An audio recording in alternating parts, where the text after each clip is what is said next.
যখন কোনো বাঙালি হিন্দু বাংলাদেশে বসে জয় শ্রীরাম স্লোগান দেয়, তখন বাংলাদেশকে ভারতের অন্তর্ভুক্ত করার প্রজেক্টের অংশ।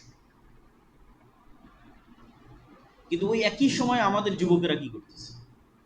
মুসলমান যুবকেরা ওই সময় খেলতামাশায় মারতেছে। এই জায়গায় হচ্ছে আফসোস। এইভাবেই কিন্তু জাতির অধঃপতন হয় এবং জাতি তার স্বাধীনতা সার্বভৌমতা হারিয়ে ফেলে। স্পেন যেমন হারিয়ে ফেলেছে স্পেনের মুসলমানেরা, বাগদাদ যেমন হালাকুখা চেঙ্গিস খানের হাতে ধ্বংস হয়ে গেছে, ঠিক এই সেম প্রসেসে ধ্বংস, যে প্রসেসের মধ্যে দিয়ে আমরা যাচ্ছি। আমরা সকল ওই আলামত এবং ওই চিহ্নগুলো পূরণ করছি জাতি হিসেবে, প্রজন্ম হিসেবে। যেই চিহ্ন, যে আলামতগুলো পূরণগুলো একটা জাতি গোলামে পরিণত হয়, এটা জাতির স্বাধীনতা এবং সার্বভৌমত্ব থাকে। এবং এখানে এই পয়েন্টে আমাদের আরো একটা বিষয় মনে রাখতে হবে, যে মুসলমানেরাই সবচেয়ে বেশি আন্তরিক ছিল 47-এর পূর্বে, 1905-এর পূর্বে, যে উভয় বঙ্গ এক থাক এবং ভারত বা পাকিস্তানের অন্তর্ভুক্ত না হয়ে আলাদা রাষ্ট্র হোক।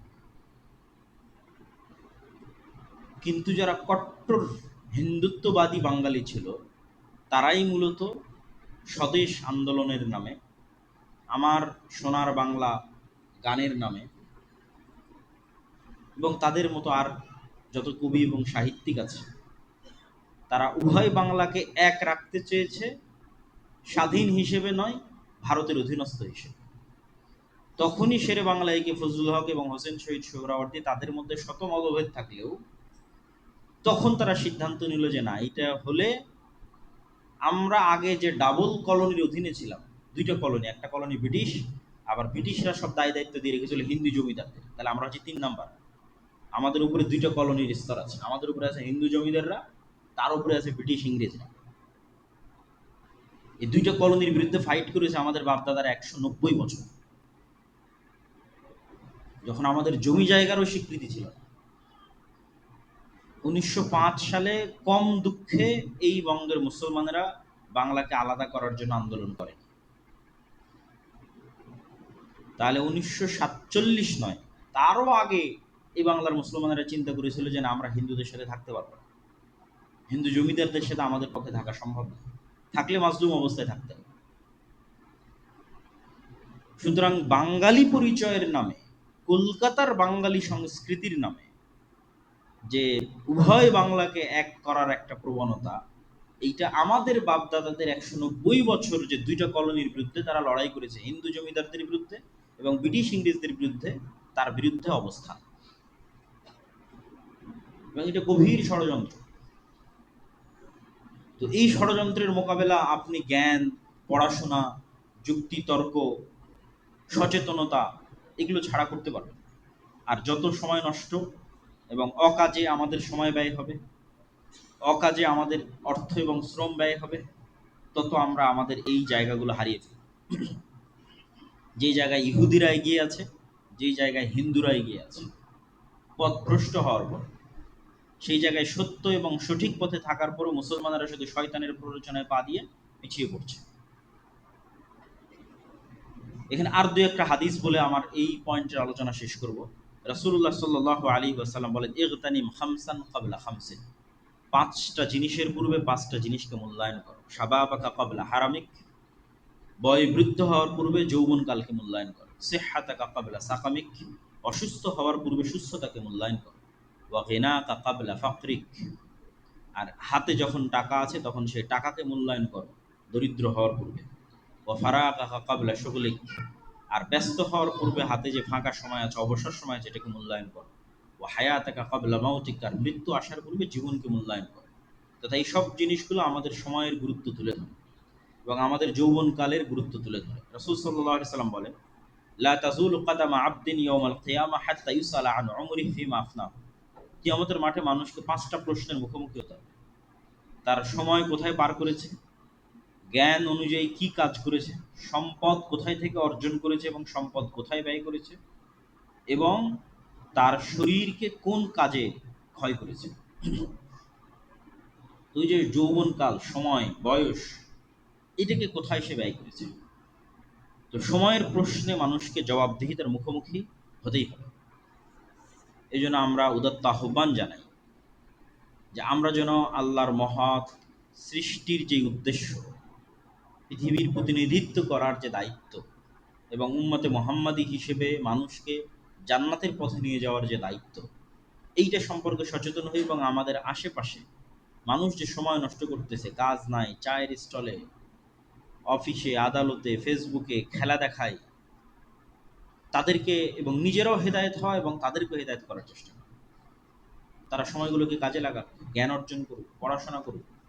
অন্য আর কোনো বিশ্ববিদ্যালয়ে আপনি এই দৃশ্য দেখতে পাবেন না, বিশ্বের উন্নত বিশ্ববিদ্যালয় যে উন্মাদনা আপনি বাংলাদেশের ঢাকা বিশ্ববিদ্যালয়ে দেখতে পাবেন। অক্সফোর্ড, ক্যামব্রিজ, হার্ভার্ড কোনো বিশ্ববিদ্যালয়ে পাবেন না এই ধরনের উন্মাদনা। তাহলে আমরা কোথায় এবং তারা কোথায়? আর আমরা বক্তব্যের শেষ অংশে এসে যেটা আলোচনা করতে চাচ্ছি সেটা হচ্ছে মুহররম। আল্লাহ সুবহানাহু ওয়া তাআলা 4টি মাসকে হারাম করেছেন এবং পবিত্র কোরআনে আয়াত অবতীর্ণ করে সেটা স্পষ্ট করেছেন। ইন্না ইদ্দাতাশ শুহুরি ইনদাল্লাহ 12 শাহরান ফি কিতাবিল্লাহ। যেই দিন থেকে আল্লাহ আসমান এবং জমিন সৃষ্টি করেছেন ওই দিন থেকে আল্লাহর গণনায় মাস হচ্ছে 12টি। যেই দিন থেকে আল্লাহ আসমান এবং জমিন সৃষ্টি করেছেন ওই দিন থেকে লাউহে মাহফুজে আল্লাহ সুবহানাহু ওয়া তাআলার গণনায় মাস 12টি।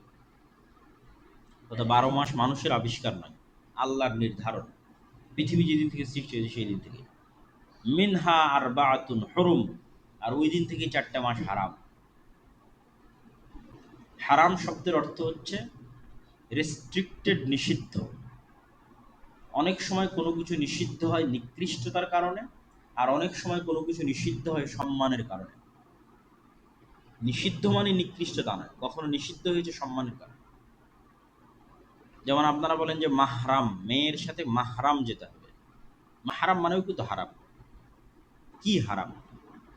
ওই মেয়ের সাথে যার বিবাহ হারাম সে তার মাহরাম। যেমন মেয়ের সাথে তার পিতার বিবাহ হারাম, নিষিদ্ধ। তো এই নিষিদ্ধ মানে একজন আরেকজনের জন্য নিকৃষ্ট না। হারাম কখনো নিকৃষ্টতার কারণে এবং কখনো সম্মানের কারণে। তাহলে ঠিক তেমনি সম্মানের কারণে হারাম কি? প্রাইম মিনিস্টার যে এরিয়ায় আছে, সংসদ ভবন যে এরিয়া আছে, রেস্ট্রিক্টেড এরিয়া।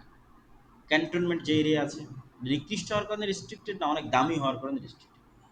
অনেক দামি ভিআইপি পার্সোনালরা সেখানে আছে, রাষ্ট্রের গুরুত্বপূর্ণ দামি জিনিস রেস্ট্রিক্টেড, নিষিদ্ধ। তো এইরকমই আল্লাহ সুবহানাহু ওয়া তাআলার বিধানে কিছু শহর হারাম, কিছু এলাকা হারাম, কিছু মাস হারাম।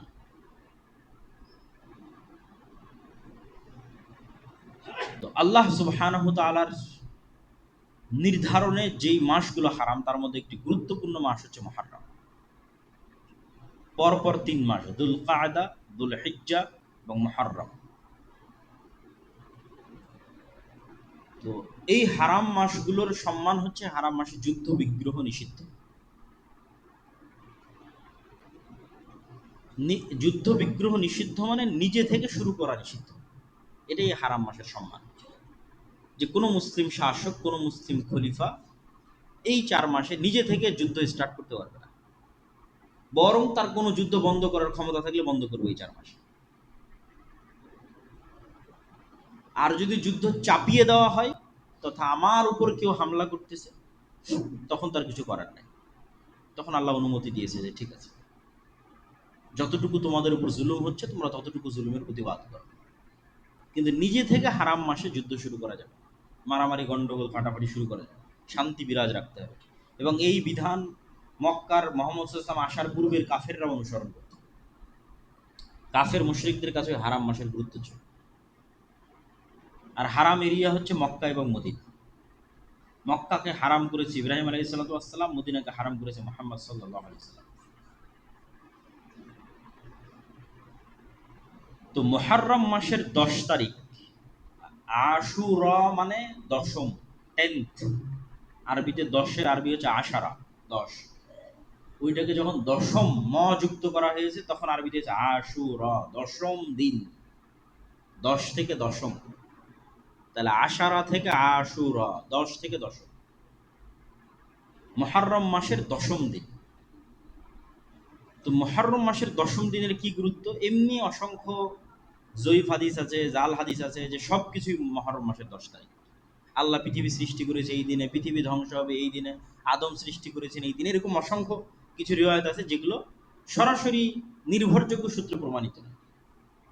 নির্ভরযোগ্য সূত্রে প্রমাণিত কি? নির্ভরযোগ্য সূত্রে প্রমাণিত একটাই, সেটা যে ইয়াউমা নাজাল্লাহু সুবহানাহু তাআলা ইয়া বানি ইসরাঈল আযকুরু নি'মাতি আল্লাতী আন'আমতু আলাইকুম, হে বানু ইসরাইল স্মরণ করো আমার নিয়ামতের কথা। ওয়াইজ নাজ্জাইনাকুম মিন আলি ফিরআউন ইয়াসুমুনাকুম সুআল আযাব ইউযাব্বিহুনা আবনাআকুম ওয়া ইস্তাহইয়ুনা নিসাআকুম ওয়া ফী যালিকুম বালাউম মির রাব্বিকুম আযীম। স্মরণ করো সেই দিনের কথা যেই দিন আমি তোমাদের ফিরআউন থেকে মুক্তি দিয়েছিলাম। ফিরআউন কি করতো? ইয়াসুমুনাকুম সুআল আযাব, নিকৃষ্ট আযাব দিত তোমাদের। কিভাবে আযাব দিত? ইউযাব্বিহুনা আবনাআকুম, তোমাদের ছেলে সন্তানদের জবাই করতো। ওয়া ইস্তাহইয়ুনা নিসাআকুম, তোমাদের মেয়েদের বাঁচিয়ে রাখতো। কি দয়ায় বাঁচিয়ে রাখতো মেয়েদের? না, একদিকে পুরুষকে হত্যা করা হচ্ছে, আর একদিকে পরিবারের সম্মান, মেয়েদেরকে বাঁচিয়ে রাখা হচ্ছে দাসত্ব করার জন্য, প্র্যাকটিক্যাল দাসত্ব করার জন্য, আর পুরুষদেরকে হত্যাই করা হচ্ছে। তাহলে মেয়েদেরকে বাঁচিয়ে রাখা হচ্ছে লাঞ্ছনা, যে একটা জাতির লাঞ্ছনা এবং একটা পরিবারের লাঞ্ছনার সবচেয়ে বড় আলামত যে ওই বাড়ির স্ত্রী, ওই বাড়ির মেয়ে, ওই বাড়ির মা মানুষের দাস, মানুষের দাস। রিজাবিহুনা আবনাকুম, তোমাদের পুরুষদের হত্যা করা, ওয়াস্তাহিউনা নিসাআকুম, তোমাদের মেয়েদের বাঁচিয়ে রাখা হচ্ছে দাস হিসেবে। এই ভয়ঙ্কর শাসকের নাম হচ্ছে ফেরাউন। আমি মুক্তি দিয়েছি।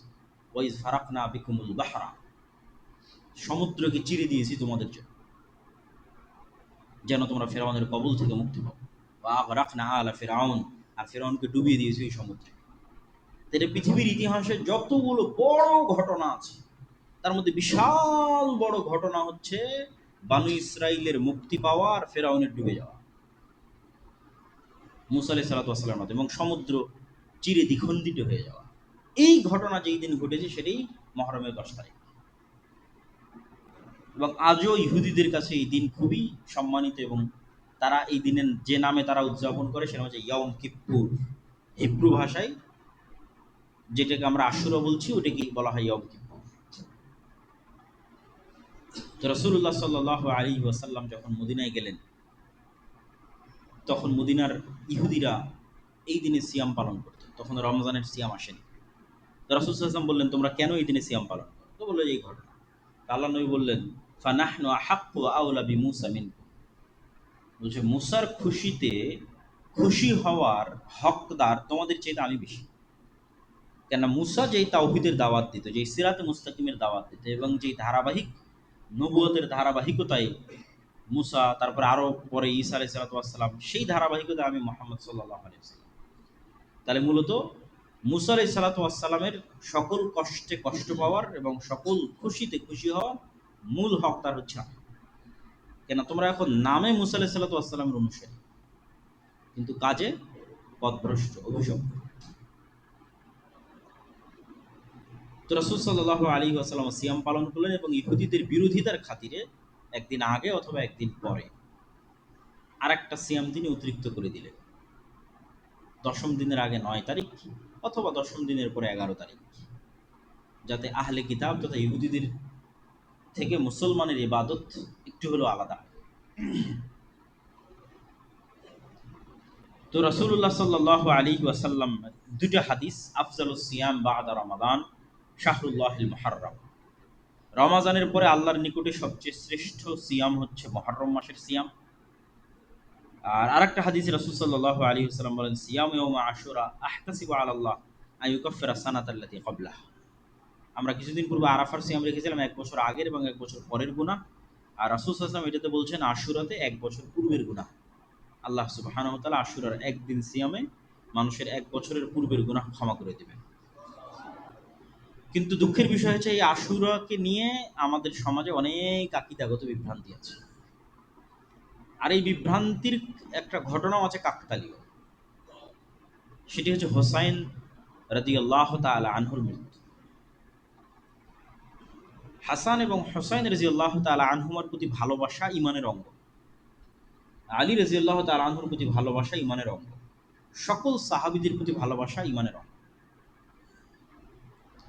আল্লাহর নবীর পরিবার পরিজনের প্রতি বিদ্বেষ পোষণ করা কাফের হওয়ার আলামত, মুনাফিক হওয়ার আলামত।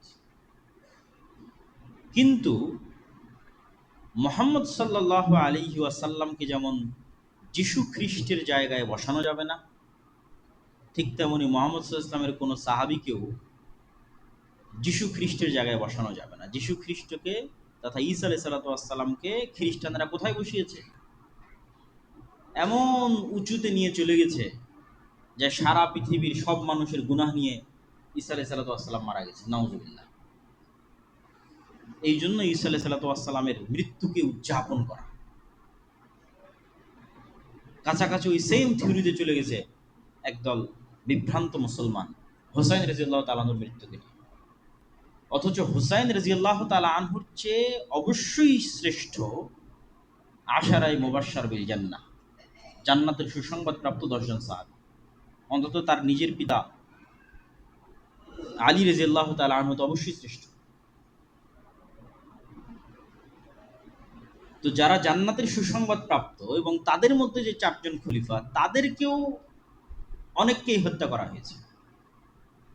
ওমরকে হত্যা করা হয়েছে, ওসমানকে হত্যা করা হয়েছে রাদিয়াল্লাহু তাআলা আনহু। তাদের হত্যা উম্মতে মুহাম্মাদীর জন্য যতটা ক্ষতিকর, ওই সময়ের জন্য যতটা ব্যথার, দুঃখের এবং কষ্টের ছিল, হুসাইন রাদিয়াল্লাহু তাআলা আনহুর হত্যাও দুঃখের এবং কষ্টের। কিন্তু তুলনা করা সম্ভব নয়। তাহলে হুসাইন রাদিয়াল্লাহু তাআলা আনহুর হত্যায় যদি শোক পালন করতে হয়, তাহলে আবু বকর, ওমর, ওসমান, আলীর হত্যাতেও তো তার চেয়ে বেশি শোক পালন করতে হবে। আর তার চেয়ে বেশি শোক পালন করতে হবে মুহাম্মদ সাল্লাল্লাহু আলাইহি ওয়াসাল্লামের মৃত্যুতে। কিন্তু ইসলাম তো শোকের ধর্মই নয়, ইসলাম শোকের দিন নয়। সর্বোচ্চ স্বামীর মৃত্যুতে মানুষ শোক পালন করতে পারে 4 মাস 10 দিন, সর্বোচ্চ। সেখানে যুগ যুগ যাবৎ আমরা একটা বিভ্রান্ত আকীদাকে লালন করে, যেই দিনে মূলত মুসা আলাইহিস সালাতু ওয়াস সালামের মুক্তিতে খুশি হয়ে সিয়াম পালন করার কথা, সেই দিনকে আমরা তাজিয়া মিছিল এবং বিভিন্ন কিছু, এবং আশুরা মুহররমকে, যেটা শরীয়তে ছিল মানুষ জানেই না যে আশুরা মুহররম মানে মুসা আলাইহিস সালাতু ওয়াস সালামের মুক্তি। সবাই জানে আশুরা মুহররম মানে হুসাইন রাদিয়াল্লাহু তাআলা আনহুর হত্যা। এইটা হচ্ছে পলিটিক্স। শিয়া এবং সুন্নিদের যে দ্বন্দ্ব, এটার শুরুটা পলিটিক্স থেকে, রাজনীতি থেকে। এবং গল্প বলাতে যেহেতু তারা বেশি এক্সপার্ট, উপন্যাস লিখতে বেশি এক্সপার্ট পারস্যরা, ফলত হৃদয় বিদারক এই গল্পকে অনেক হাইলাইট করে হৃদয় বিদারক অসংখ্য সাহিত্য তৈরি হয়েছে। বাংলাতেও অসংখ্য সাহিত্য তৈরি হয়েছে এবং এটাকে একটা কালচারে রূপান্তর করা হয়েছে। এবং এটাকে শোক পালন, এই দিনে শোক পালন করাকে এবং নিজের উপর জুলুম করাকে ইবাদত বানানো হয়েছে, যেটার সাথে ইসলামের ন্যূনতম সম্পর্ক না। মানুষ নিজের গায়ে আঘাত করবে ছুরি দিয়ে, হাজার হাজার মানুষ রক্তাক্ত করবে নিজের মাথাকে, কষ্ট দিবে নিজেকে, এর সাথে ইসলামের ন্যূনতম সম্পর্ক না। এগুলো সম্পূর্ণরূপে হারাম। মানুষ নিজেকে কখনোই কষ্ট দিতে পারে না, ইসলামে নিষিদ্ধ। লা তুলকু আইদিকুম, তোমরা নিজেদেরকে তাহলুকা, স্বেচ্ছায় ধ্বংসের দিকে নিক্ষেপ করিও না, আল্লাহর আদেশ। এবং আত্মহত্যাও ইসলামে হারাম। এগুলো কাছাকাছি আত্মহত্যার মতো প্রবণতা। তো এই ধরনের বিভ্রান্ত এবং ভ্রান্ত আকীদা থেকে বের হয়ে এসে আমাদের আশুরা মুহররমের সঠিক আকীদা এবং সঠিক বিশ্বাস লালন করতে হবে। হ্যাঁ, হুসাইন রাদিয়াল্লাহু তাআলা আনহু যেমন আলে বাইতের অংশ, আয়েশা রাদিয়াল্লাহু তাআলা আনহাও আলে বাইতের অংশ। আলী ইবনে আবি তালিব রাদিয়াল্লাহু তাআলা আনহু রাসূল সাল্লাল্লাহু আলাইহি ওয়াসাল্লামের এক চাচা, আবু তালেবের সন্তান। তো রাসূল সাল্লাল্লাহু আলাইহি ওয়াসাল্লামের তো আরো চাচা আছে, আব্বাস ইবনে আব্দুল মুত্তালিব, হামজা ইবনে আব্দুল মুত্তালিব, তাদের সন্তানেরা কই? তাদের সন্তানেরও আলে বাইতের অংশ। আব্দুল্লাহ বিন আব্বাস এবং তাদের পরিবার আলে বাইতের অংশ। তাহলে শুধু একজনকে যদি আমি সম্পূর্ণরূপে আলাদা করে নিই, আলী রাদিয়াল্লাহু তাআলা রাসূল সাল্লাল্লাহু আলাইহি ওয়াসাল্লাম মাত্র এক মেয়েকে বিবাহ করেছে, আর ওসমান রাদিয়াল্লাহু আনহু দুই মেয়েকে বিয়ে করেছে। তো রাসূল সাল্লাল্লাহু আলাইহি ওয়াসাল্লামের দুই মেয়েকে বিয়ে করার পর ওসমান রাদিয়াল্লাহু আনহু হয়ে গেল আমার কাছে ঘৃণার পাত্র। আর এক মেয়েকে বিবাহ করার কারণে আমি তাকে হাইলাইট করে উপরে নিয়ে যেতে যেতে যেতে যেতে কেউ কেউ ইলাহ, আল্লাহ বানিয়ে ফেলেছে আলী রাদিয়াল্লাহু তাআলা। নাউজুবিল্লাহ। তাহলে এই তুলনাগুলো থেকেই তো বোঝা যায় যে এটার মধ্যে কোথাও না কোথাও গ্যাপ আছে, ভুল ত্রুটি আছে। যদি আল্লাহ নবীর পরিবারের প্রতি ভালোবাসা হয়, তাহলে যিনি আল্লাহ নবীর 2 মেয়েকে বিয়ে করেছে ওসমান রাদিয়াল্লাহু তাআলা উনি তো বেশি ভালোবাসার পাত্র। যদি আল্লাহ নবীর মেয়ের জামাই হিসেবে বেশি ভালোবাসার পাত্র, তাহলে এই জিনিসগুলো আসলে লজিক্যালি টিকে না, বরং এগুলো প্রত্যেকটাই মূলত পলিটিক্স। হ্যাঁ, এটা ঠিক যে যেই মুহূর্তে হোসাইন রাদিয়াল্লাহু তাআলা আনহুকে হত্যা করা হচ্ছে, ওই মুহূর্তের শাসক ইয়াজিদ, কিন্তু উমাইয়াদের দারুল খেলাফা হচ্ছে দামেস্ক। আর নিহত হচ্ছেন হুসাইন রাদিয়াল্লাহু তাআলা আনহু ইরাকে। ইরাক থেকে সিরিয়ার দূরত্ব ভালোই, এবং মধ্যে মরুভূমি থাকায় যাওয়ার রাস্তা অনেক ক্রিটিক্যাল। ফোরাত নদীর তীর ধরে ঘুরে যেতে হয়। ইব্রাহিম আলাইহিস সালাতু ওয়াস সালাম যখন ইরাক থেকে সিরিয়াতে হিজরত করেছিলেন, তখনও ওনাকে এইভাবে ঘুরে আসতে হয়েছে। তো শাসক আছে দামেস্কে, সরাসরি তার পক্ষ থেকে হত্যার আদেশের প্রমাণ ইতিহাসে পাওয়া যায় না। বায়াত যেন না নিতে পারে, আত্মসমর্পণ যেন করে, আমার হাতে এসে যেন বায়াত নাই, এই রকমের আদেশ আছে। কিন্তু মূল কালপ্রিট এখানে হচ্ছে কুফার মানুষেরা, যারা মুনাফিকি করেছে, যারা তাকে অনেক উৎসাহ দিয়ে মদিনা থেকে নিয়ে গেছে, আসেন আমরা আপনার পাশে থাকবো, অমুক করব তুমুক করব, কিন্তু যাওয়ার পর আর পাশে নাই। তো মূল কালপ্রিট হচ্ছে আহলে কুফার তৎকালীন যারা মানুষ, যারা তাকে দাওয়াত দিয়ে উস্কিয়ে মদিনা থেকে বের করে নিয়ে এসেছে কুফায়, কিন্তু যখন কুফায় এসেছে তখন আর সাথ দেয়। ঘটনা অত্যন্ত হৃদয় বিদারক। অবশ্যই ইয়াজিদ ইবনে মুআবিয়াকে এতটুকুর জন্য দায় দেওয়াই যায় যে সে হত্যাকারীর কোনো বিচার করেছিল কিনা, এই প্রশ্ন অবশ্যই উত্থাপন করা যায়। এই জন্য আহলুস সুন্নাত ওয়াল জামাতের পক্ষ থেকে শাইখুল ইসলাম ইবনে তাইমিয়া বলেছেন, ইয়াজিদ ইবনে মুআবিয়া না প্রশংসার যোগ্য না নিন্দারও যোগ্য।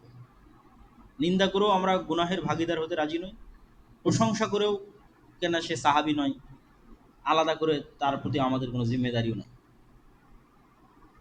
কিন্তু এইটার কারণে তার পিতা মুআবিয়া রাদিয়াল্লাহু তাআলা আনহুকে দায় দেওয়া, তখন তিনি পৃথিবীতে নাই, উনি অনেক আগে পৃথিবী থেকে চলে গেছেন। মুআবিয়া রাদিয়াল্লাহু তাআলা আনহু আরেক সাহাবীর সন্তান, যে আবু সুফিয়ান, মুআবিয়া ইবনে আবি সুফিয়ান। আবু সুফিয়ান হচ্ছে আবু জাহালের পরে মক্কার কুরাইশদের নেতা। আবু সুফিয়ান রাদিয়াল্লাহু তাআলা আনহু মক্কা বিজয়ের সময় ইসলাম গ্রহণ করেন।